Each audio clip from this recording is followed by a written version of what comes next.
atakayekaa, hakuna atakayetulia wala kupumzika hadi ule afike.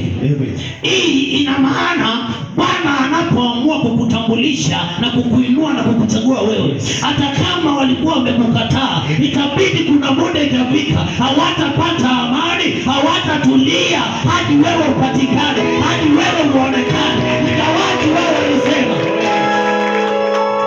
Walikaa vikao kwa familia. Yes. Wakasema unajua Pastor Ben ile maisha yako nayo. Yes. Haiwezi kuwa kiongozi. Amen. Kuna kajamaa kingine hapa kanaonekana haka kanaweza kuongoza. Hivyo ndivyo watu wamekutenga.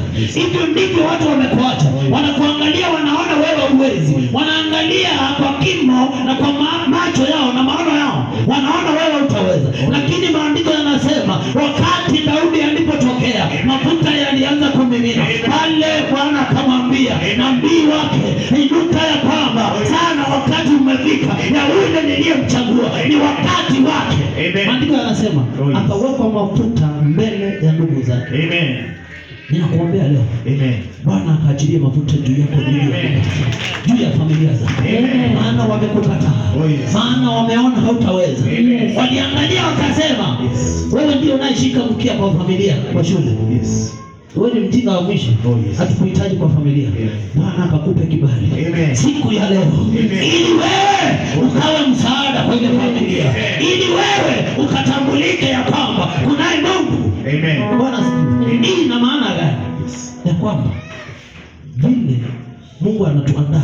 Yes. Anatuandaa kwa ubali vile watu hawaoni. Amen. Anatuandaa kwa ubali vile hata sisi wenyewe hatuone. Amen. Majaribu haya unaoyaona ni kana kwamba kumbe ni maandalizi yanafanyika. Wewe unaona kana kwamba hutafanya biashara tena. Unaona ndoa imekushinda itaweza. Ninasema yalikuwa maandalizi. Yuko yule anayekuandaa. Siku inafika na imejia ambaye anatangaza ya kwamba wewe utatiwa mafuta.